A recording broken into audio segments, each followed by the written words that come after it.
update. I had my appointment with Michael, my OB, this morning, my follow-up appointment after the failed IVF cycle. The appointment a lot of people call the what the fuck appointment. It was good to chat with him and ask him questions. There's not a lot of questions that were really answered because a lot of it is unknown. For example, as to why the fertilisation report was so low. Of the 13 eggs, or was it 12 eggs collected, it was 12 eggs. Of the 12 eggs collected, only 9 of them were mature, and only 2 of them fertilised. So I asked him why that would be. It's hard to know. It could have been my egg quality, it could have been Tim's sperm, it could have been a combination of the two. All we know is Tim's sperm analysis was good, and my AMH level is high and fine. So he says if we were to try another round of IVF, there's no reason we wouldn't be successful if we were to make a couple of changes, and those changes would be doing ICSI on all of our embryos, or all of the eggs, and taking a third injection to encourage egg maturation, which is Luvaris injection. At my follicle scan before the egg collection, they should have really collected 13 mature eggs because that's what they saw on the follicle scan. So he said those other 4 eggs that didn't become mature would have if we'd been taking this injection.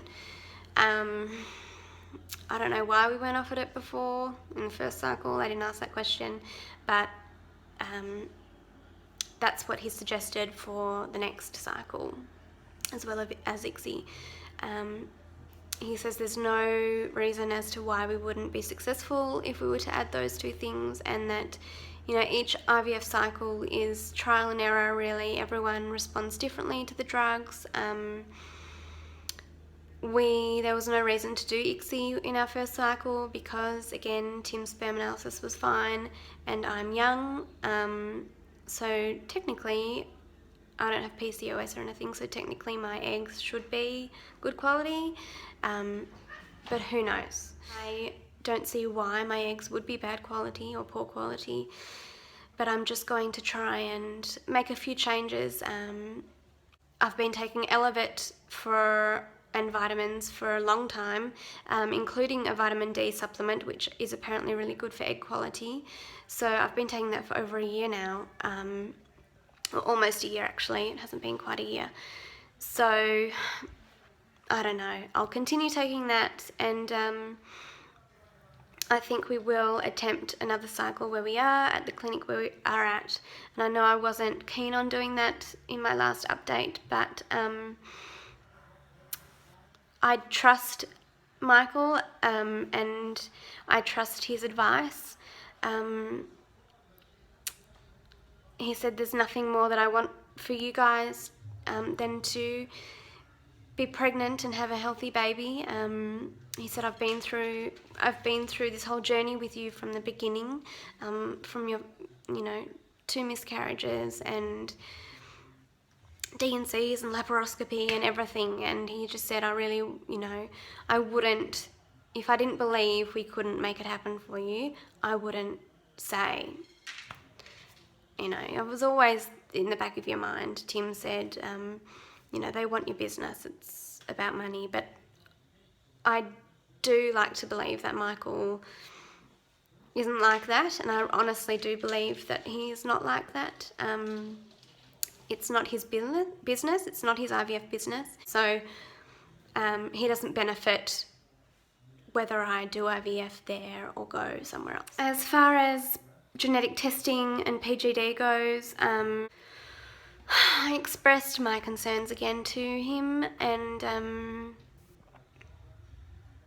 he again told me the downsides to doing PGD, and he said it's perfectly reasonable for you to want to do it. But because we're young, he doesn't think that it's completely necessary for our second cycle, and that we should give it a go without doing it. And even saying it is making me a little bit nervous.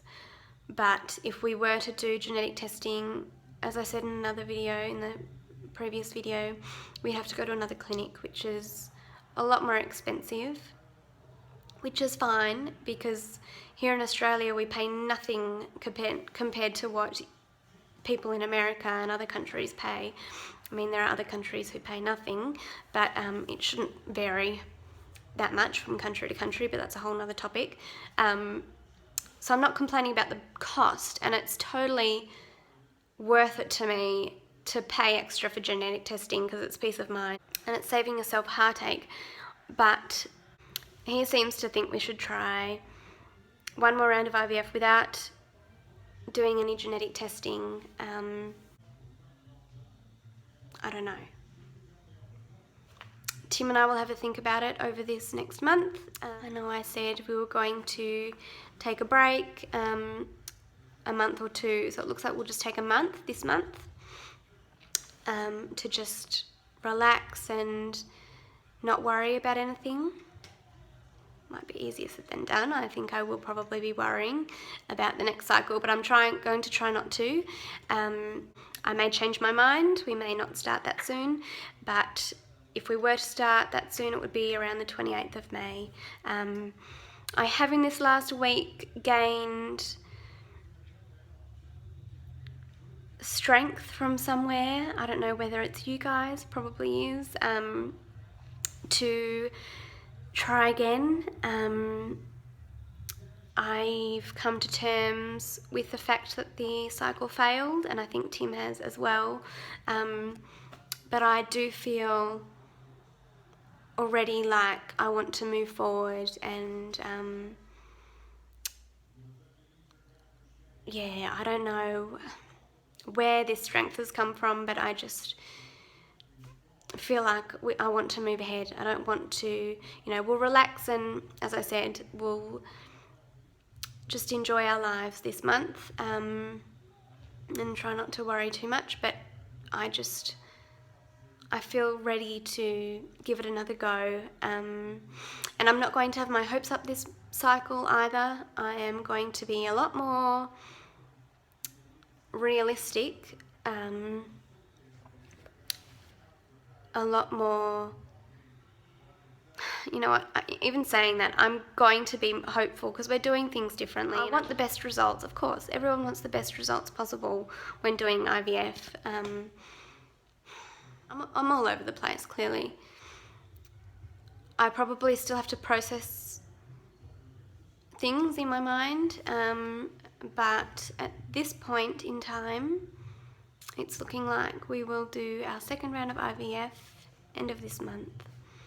I sounded a lot more confident and sure of what we were doing at the start of this video, and I sound very unsure of what we're doing at the end.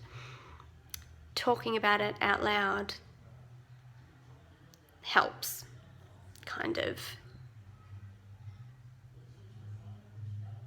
I don't know, I'm just doubting everything I was saying at the beginning of the video, so it's going to be a very confusing video, but I'll think about it, and hopefully I'll be able to give you a more sure update once we know what we're going to do. I will leave it there.